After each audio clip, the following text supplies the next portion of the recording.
বাড়িতে ঢুকলেই ওনাকে দেখতে পাওয়া যাবে যে উনি সবসময় নজর রেখে দিয়েছেন। এই জানালায় দাঁড়িয়ে একভাবে অপেক্ষা করেন তার প্রেমিক বসন্ত কুমারের জন্য। চন্দ্রমুখী দেবী ইনি চারিদিক বাড়িটাকে দেখার জন্যে যে আচ্ছা। কেউ কোনো ক্ষতি না করতে পারে এই বাড়ির উপর সবসময় নজর রেখে দিতেন উনি। এখনো এখানকার পুজোতে বলি দেওয়া হয়।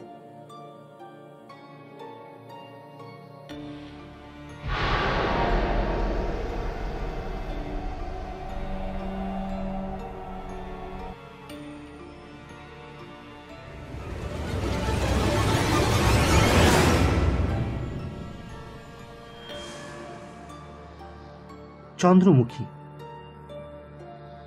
না, ভুলভুলাইয়া ছবির চন্দ্রমুখীর কথা নয়।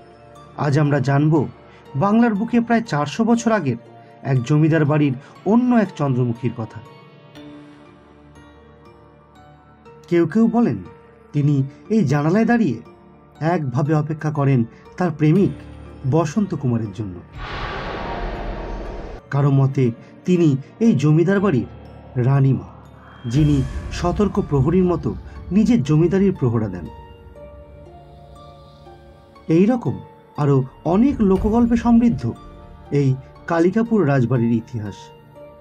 তো চলুন আজ আমরা একবার ঘুরে দেখি এই 400 বছরের ইতিহাসের অন্যতম জায়গা কালিকাপুর রাজবাড়ি।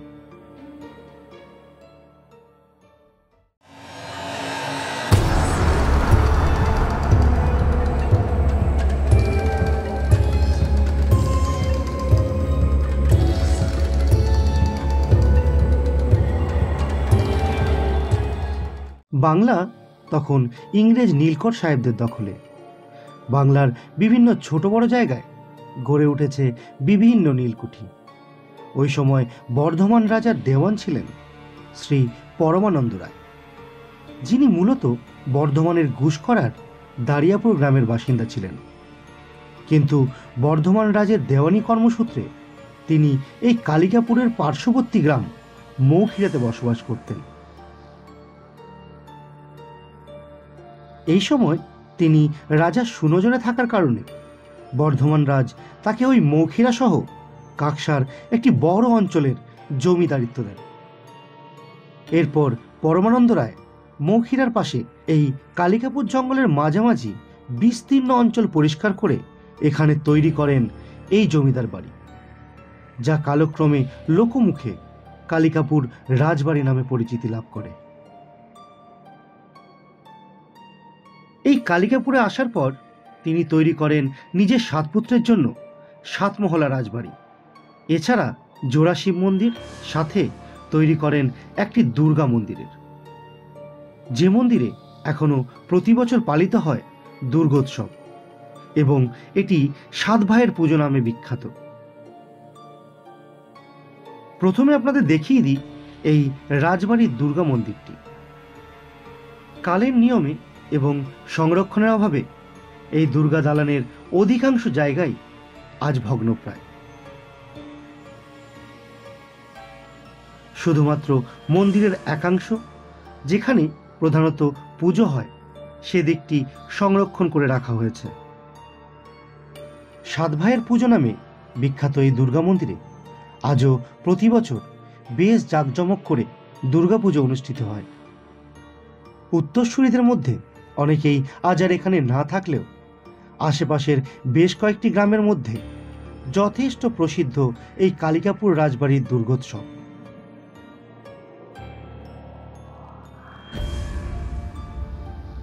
শোনা যায় এখনো এখানকার পুজোতে বলি দেওয়া হয়। একজন স্থানীয় পুরোহিত এখানে নিত্য পুজো দেবার কাজটি করে থাকেন। এই মন্দিরটির পাশেই রয়েছে এই আদি রাজবাড়িটি। পাশাপাশি রয়েছে আরো 6টি ভবন, যার মধ্যে 2-1টি কিছুটা সংরক্ষণ করে 1-2 জন বংশধররা এখানে বসবাস করেন। এটাই সেই 7 মহলা রাজবাড়ির সবচেয়ে আলোচিত ভবনটি। সংস্করণের অভাবে সম্পূর্ণরূপে ভগ্নপ্রায় এই মহলটি। চারিদিকে আগাছা, সম্পূর্ণরূপে ভেঙে যাওয়া ছাদগুলি দেখে বোঝার উপায় নেই কতটা ঐতিহ্যময় ইতিহাস ছিল এই মহলগুলির। আর এই সেই চন্দ্রমুখীর নামে প্রসিদ্ধ মূর্তিটি। দেখে মনে হবে কোনো রমণী দাঁড়িয়ে উকি দিচ্ছেন ঘরের অর্ধখোলা জানালায় দাঁড়িয়ে। আসলে এটি জানালার আদলে তৈরি করা কংক্রিটের দেওয়াল ও তাতে বানানো একটি মূর্তি, যা কিছুটা দূর থেকে দেখলে প্রাথমিকভাবে ভুল হওয়াটাই স্বাভাবিক।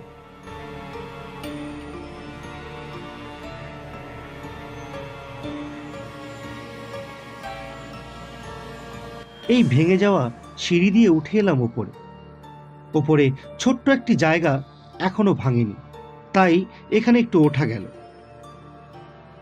বাকি ঘরগুলির ওপরে ছাদ বলতে আর কিছুই অবশিষ্ট নেই।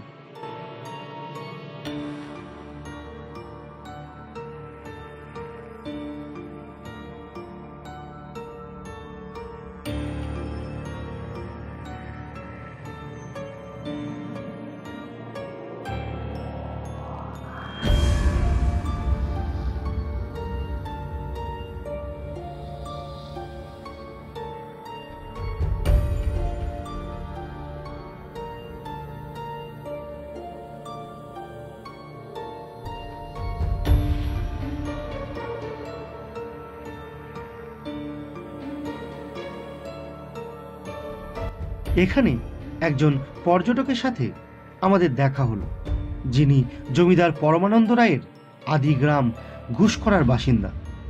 তার মুখে শুনে নিলাম আরও কিছু অজানা তথ্য। এই জায়গাটা সম্বন্ধে আমার একটু ওয়াকিবহাল আছে। আচ্ছা আচ্ছা আচ্ছা, এই যে আমরা দেখতে পাচ্ছি এখানে জানালায় যে যে মূর্তিটা আছে, এটা অনেকে বলেন চন্দ্রমুখীর মূর্তি। হ্যাঁ, চন্দ্রমুখী মূর্তি। তো এটার কোনো ইতিহাস আপনার জানা আছে? এটার ইতিহাস বলতে ইনি চন্দ্রমুখী দেবী, ইনি চারিদিক বাড়িটাকে দেখার জন্যে যে কেউ কোনো ক্ষতি না করতে পারে এই বাড়ির উপর সবসময় নজর রেখে দিতেন উনি। আচ্ছা, ওনার উদ্দেশ্য ছিল এই বাড়িটার উপরে যাতে কেউ কোনো আঘাত না করতে পারে, উনি সবসময় তার জন্যে সুদৃষ্টিতে তাকিয়ে থাকতেন। তার একটা প্রতিচ্ছবি ওইটা। আচ্ছা, ওনার সঙ্গে এই রাজবাড়ির মানে কোথায় কি আছে, মানে ইনি রাজবাড়ির কি হতেন? উনি তো চন্দ্রমুখী দেবী তো উনি বাড়ির পুরনো মালকিন, মালকিন, মানে রানীমা যাকে বলে। রানীমা যাকে বলা। আচ্ছা আচ্ছা, ওই চন্দ্রমুখী দেবীর ওই জন্য ফার্স্ট মূর্তি ওই বাড়িতে ঢুকলেই ওনাকে দেখতে পাওয়া যাবে। এইটাই যে উনি সবসময় নজর রেখে দিয়েছেন। যেমন বাড়ির আপনার একজন বয়স্ক মানুষ সবসময় গার্ড দিয়ে রাখে, গার্ড দিয়ে একটা খুঁটি, শক্ত খুঁটি, উনি সেই শক্ত খুঁটি একটা।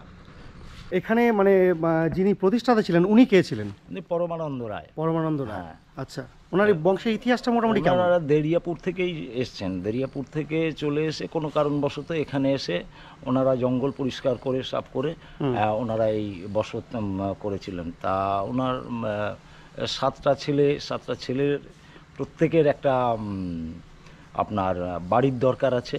প্রত্যেকের জন্য এই জন্য 7টা ছেলে 7টা মহল, যাতে কেউ কারোর সাথে অশান্তি না করতে পারে। ওটা কোথায়? এখানেই এইটাই। এই পরপর 7টা বাড়ি আছে। আচ্ছা, এই যে পরপর 7টা বাড়ি আছে, 7টা বাড়ি আছে, 7টা মহল আছে, বিরাট বিরাট মহল আছে। আচ্ছা, তো এই যে রাজবাড়ির ইতিহাসটা এটা মোটামুটি কত বছরের পুরনো? কম করে 350-400 বছরের। 350-400 বছরের পুরনো প্রথম যে সূচনা। আচ্ছা, ওনাদের উত্তরসূরি যারা আছেন তারা কি কেউ বেঁচে আছেন এখন? এনাদের আবার পুরনো আরেক এখান থেকে গিয়ে কিছু আছে, মৌখিরাতে আছে। আচ্ছা, মৌখিরাতে কিছু আছে। ফেরার আগে একবার দেখে নিলাম এই রাজবাড়ির জোড়া শিব মন্দিরটি।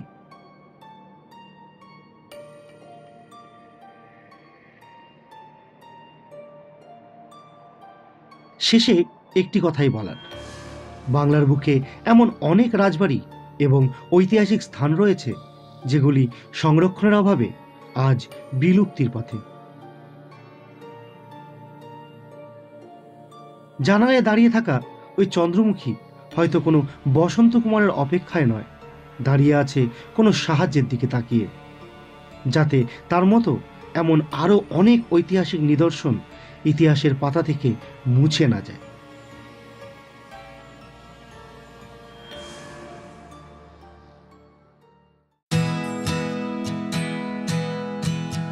কালিকাপুর রাজবাড়ি আসতে হলে আপনি বোলপুর শান্তিনিকেতন থেকে ইলামবাজার জঙ্গল পেরিয়ে পৌঁছে যাবেন বসুধা।